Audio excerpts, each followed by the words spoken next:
کیا آپ جانتے ہیں کہ نوح کا طوفان عالمگیر تھا یا علاقائی؟ بائبل کیا کہتی ہے؟ ہم نے جو آج تک کلیسیائی طور پر مفروضات قائم کیے ہوئے ہیں، جو ہمیں یہ بتاتے ہیں بائبلی متن سے ہی ہم یہ سیکھتے آ رہے ہیں آج تک اپنے پاسبانوں سے کہ یہ طوفان عالمگیر تھا۔ آج میں آپ کے سامنے کچھ ایسے سوالات رکھوں گا جن پر غور و خوض کرنے کے بعد آپ اس حقیقت پر پہنچ جائیں گے کہ یہ طوفان علاقائی تھا نہ کہ عالمگیر۔ پہلا سوال جی، اگر نوح کا طوفان عالمگیر تھا تو بائبل یہ کیوں نہیں بتاتی کہ نوح نے ساری دنیا میں منادی کی؟ پڑھیے گا۔ دوسرا جی، اگر پوری دنیا گناہ گار تھی تو بائبل صرف ایک معاشرے کی بدی کیوں بیان کرتی ہے؟ اگر پوری دنیا گناہ گار تھی تو بائبل صرف ایک معاشرے کی بدی کیوں بیان کرتی ہے؟ اس کا ذکر آپ کو، کیونکہ میں اکثر کہتا ہوں کہ یہ کتاب یہودیوں نے لکھی ہے، موسیٰ جو تھے وہ ایک یہودی تھے، تو آپ شریعت کی جو کتاب ہے پلس تالمود، پیدائش ربع، اس طرح کی کتب کا مطالعہ کیجئے، آپ کو پتہ چل جائے گا کہ ایک معاشرے کی بدی کا بیان کیا جا رہا ہے۔ تیسرا سوال جی، عبرانی زبان میں خاص کر پیدائش 6 باب میں ساری زمین کا مطلب واقعی پوری دنیا ہے یا صرف ایک مخصوص علاقہ؟ چوتھا سوال، اگر دنیا ڈوب گئی تھی تو پھر مصر اور میسوپوٹامیہ کی تہذیبیں مسلسل کیسے چلتی رہیں؟ پانچواں سوال جی، پطرس نے بے دین دنیا کہا۔ اگر آپ پطرس کے خط میں جائیں تو وہاں پہ لکھا ہوا ہے بے دین دنیا۔ کیوں لکھا اس نے بے دین دنیا؟ اگر طوفان پوری دنیا میں آیا تھا تو پوری دنیا کیوں نہیں لکھا؟ چھٹا سوال جی، کشتی میں دنیا کے تمام جانور آ سکتے تھے؟ کیا کشتی میں دنیا کے تمام جانور آ سکتے تھے؟ سوچئے گا۔ ساتواں سوال جی، پیدائش 6 باب کے شروع ہی سے کیوں ایک خاص مخصوص خطے کی بات ہوتی ہوئی نظر آتی ہے؟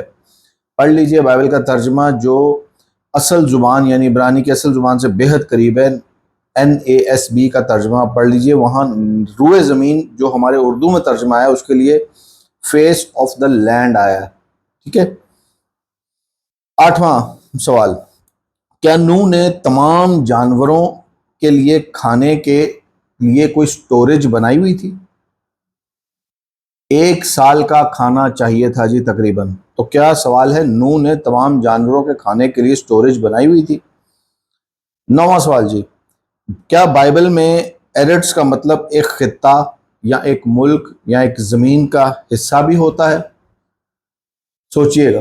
10واں سوال، اگر طوفان عالمگیر تھا تو پھر پیدائش 7 باب اس کی پہلی آیت میں یوں کیوں لکھا ہوا ہے کہ میں نے تجھ ہی کو اپنے سامنے اس زمانہ میں راست باز دیکھا؟ سوال یہ ہے کہ یہاں اس زمانہ کی بجائے اس دنیا، پوری دنیا بھی تو لکھا جا سکتا تھا۔ سوال یہ بھی ہے کہ پوری دنیا میں خدا کو کوئی ایک شخص نہیں ملا، کیونکہ پیدائش 6 باب کا شروع ہی ایک مخصوص علاقہ سے ہوتا ہے۔ میں اس لیے کہہ رہا ہوں ذرا غور سے پڑھیے گا۔ اگر پوری دنیا کی بات ہوتی تو پوری دنیا میں شاید کوئی بندہ مل جاتا، کوئی آدم ذات مل جاتا، لیکن پیدائش 6 باب کا شروع ہی ایک مخصوص علاقہ سے ہوتا ہے، تو سوالات پیدا ہوتے ہیں۔ 11واں سوال، کیا پیدائش 7 باب اس کی 19 آیت کے مطابق جو اونچے پہاڑ ہیں وہ ماؤنٹ ایورسٹ ہیں، ہمالیہ ہیں، K2 کی طرف اشارہ کرتے ہیں؟ سوچیں، کیونکہ عبرانی کا لفظ جو حریم استعمال ہوا ہے پیدائش میں مقامی بلند علاقوں کے لیے بھی استعمال ہوتا ہے اور چھوٹی پہاڑی سلسلوں کے لیے بھی استعمال ہوتا رہا ہے پیدائش کے اندر۔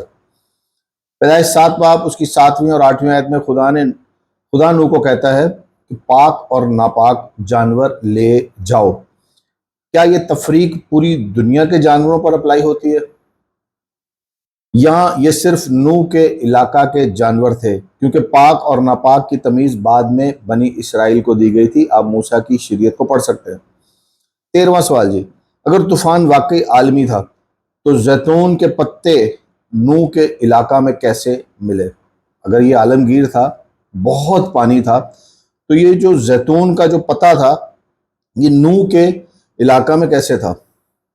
تو اڑ گیا ہوگا، ختم ہو گیا، اتنا پانی کا بہاؤ، ایک پتا کیا ٹھہر سکتا ہے؟ وہ کبوتری تھی، کوئی جمبو جیٹ نہیں تھی جو نوح نے چھوڑی، جو بہت دور گئی، ٹھیک ہے، پتہ نہیں کتنی دور تک گئی، کیونکہ بائبل کہتی ہے کہ کبوتری شام کو واپس آ گئی، تو ظاہری بات ہے کبوتری تھی، اتنا طاقت نہیں تھا، اتنی اوپر بلندی پر بھی نہیں اڑ سکتی تھی۔ تو آپ سوچیں کہ یہ تمام حقائق کیا ثابت کر رہے ہیں۔ 14واں سوال جی، اگر طوفان نوح عالمی تھا تو رینبو کیوں صرف ایک محدود خطے کو دی گئی؟ سوچے، غور کیجئے کہ یہ تمام حقائق جو ہیں یہ کس طرف اشارہ کر رہے ہیں۔ 15واں سوال جی، آخری نقطہ میرا، جیسا کہ میں نے کہا تھا، حریم کا لفظ گلوبل ماؤنٹن رینجز کے لیے استعمال کبھی بھی نہیں ہوا۔ بائبل مقدس کی پیدائش کی کتاب میں حریم جو اونچے پہاڑ ترجمہ ہوا ہے، پہاڑ، حریم، یہ کبھی بھی گلوبل ماؤنٹن رینجز کے لیے، یعنی کوہ ہمالیہ، کوہ K2، ماؤنٹ ایوریسٹ، ان کے لیے استعمال نہیں ہوتا جی۔ تو اب ذرا سوچیں کہ نوح کا خاندان ایک لمیٹڈ کشتی، ہر جانور دو دو لے کر جاؤ، حکم تھا پاک اور ناپاک، پھر پانی صرف 15 ہاتھ اوپر گیا، کبوتری کا لوٹ کر آنا شام کو، زیتون کا پتا، کوس قزح،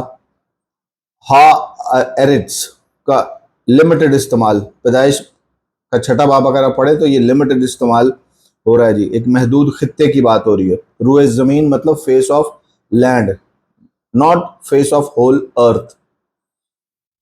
کشتی کے اندر محدود جگہ اور خوراک، اور پھر اگر مان لیا جائے وقتی طور پر for the sake of argument, اگر مان لیا جائے کہ یہ پوری دنیا میں طوفان آیا تھا تو اس کا فضلہ کیا اتنی سٹوریج تھی؟